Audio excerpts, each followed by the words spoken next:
Olá, aqui Charlie Normandel, apresentando mais um desafio do Cavaleiro, hoje combinando a carta número 1 com a carta número 7, o Cavaleiro com a Serpente.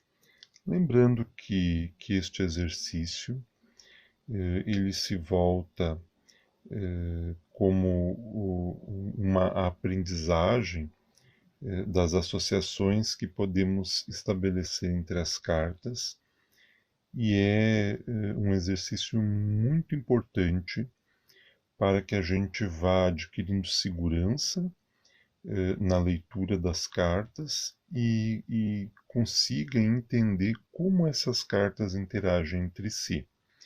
Então, como nós já vimos nos outros vídeos, eu sempre chamo atenção primeiro para a visualização dos naipes, né? O cavaleiro equivale ao 9 de copas, a serpente equivale à dama de paus, e os naipes, eles dão conta de situações específicas. Todas as cartas pertencentes ao mesmo naipe guardam características análogas entre si, características comuns. Então, o cavaleiro, enquanto uma carta do naipe de copas, vai falar das emoções, dos sentimentos, do dia a dia, das rotinas e por aí vai. A cobra, enquanto uma carta do naipe de paus, vai falar dos desafios, dos problemas, dos sofrimentos, das dificuldades existenciais. Então, na combinação dos dois naipes, nós temos uma correlação dos nossos sentimentos com as dificuldades que nós enfrentamos. Então, nós podemos considerar como emoções fortes, sentimentos difíceis, dificuldade para lidar com as questões do dia a dia, entre outras possibilidades de interpretação. Então, no primeiro momento, sempre é importante fazer essa associação dos naipes. Num segundo momento, é importante observar a polaridade das cartas, porque ela mostra como energeticamente as cartas funcionam uma em relação à outra. Então, nós temos aqui uma polaridade que vai do neutro positivo e passa para o neutro negativo, neutro positivo que passa para o neutro negativo. Então há uma flutuação energética, uma coisa que começa bem, mas que vai ter um desfecho não muito positivo, que combina muito bem com a natureza da carta. Né? O cavaleiro então trata de notícias, de mensagens, de entregas, pode representar também uma pessoa, né? E a cobra ou a serpente, por sua vez, trata é, é, da maldade, da traição, daquilo que não é positivo, da deslealdade, da desconfiança, entre outras coisas. E pode representar também uma pessoa, né, geralmente uma mulher. Né? E, embora seja uma carta de polaridade negativa ou neutro-negativa, segundo o sistema que adotamos, não podemos esquecer que todas as cartas dentro do Petit Lenormand possuem características negativas e características positivas, e isso está evidentemente relacionado à polaridade da carta. Mas a cobra também pode fazer referência a coisas positivas, né? Pode fazer referência à inteligência, a habilidade de se de conseguir lidar bem com situações difíceis, né? Uma desenvoltura, um jogo de cintura, uma astúcia, entre outras coisas. Combinando as duas cartas, né, a combinação mais evidente é uma notícia não muito boa, né? Uma notícia de uma traição, uma notícia de algo negativo, né? Uma mensagem pérfida, uma mensagem peçonhenta, né? Pode ser até uma intriga, uma fofoca, mas com o intuito de envenenar, de prejudicar mesmo, né?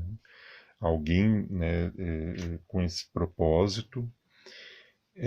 Um movimento sinuoso, né? Pode ser uma estrada sinuosa, um caminho sinuoso, quase que, de certa forma, um labirinto, né? Um movimento que se faz com dificuldade num caminho que é serpenteante, digamos assim, né? Um caminho realmente sinuoso. Pode ser um veículo longo, lembrando que a carta da direita empresta suas características para a carta da esquerda. Então a cobra está caracterizando o cavaleiro.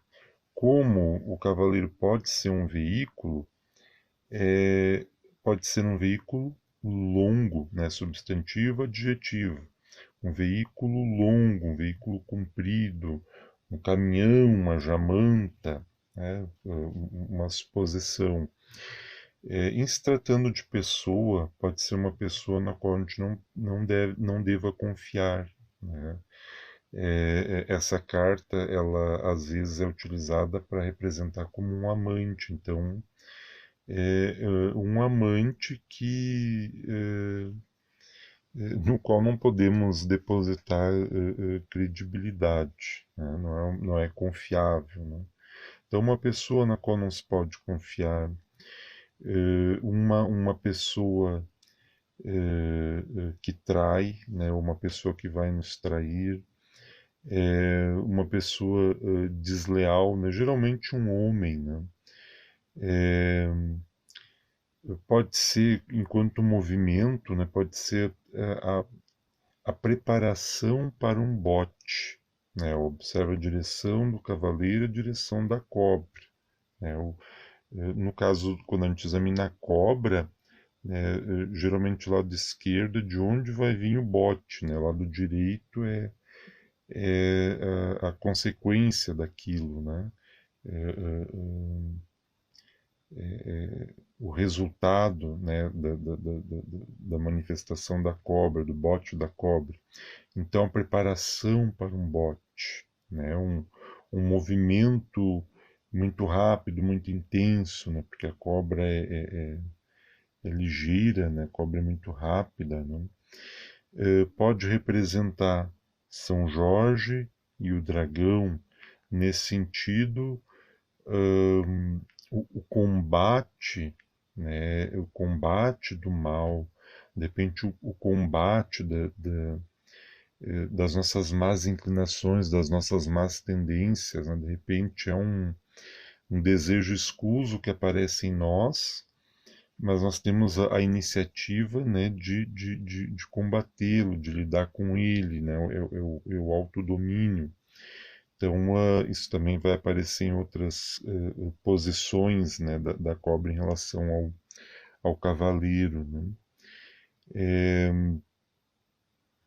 Então, são algumas possibilidades de interpretação dessas duas cartas nessa posição. Se invertermos a posição das cartas, muda a lateralidade. Agora é a carta do cavaleiro que está descrevendo a carta da cobra. Então nós temos uma traição muito rápida, né? Nós temos um bote que foi ligeiro, né? A situação aconteceu muito rápida, né? Alguém nos prejudicou e a gente nem percebeu, só se deu conta depois, né? Um golpe pelas costas, observando a posição do cavaleiro, né? E a posição também da cobra. Pode ser, lembrando que, como a cobra pode representar um caminho sinuoso, pode representar um rio, então um rio caudaloso, um rio muito rápido, né, uma correnteza, né, um golpe rápido. Aqui é uma associação que me vem agora com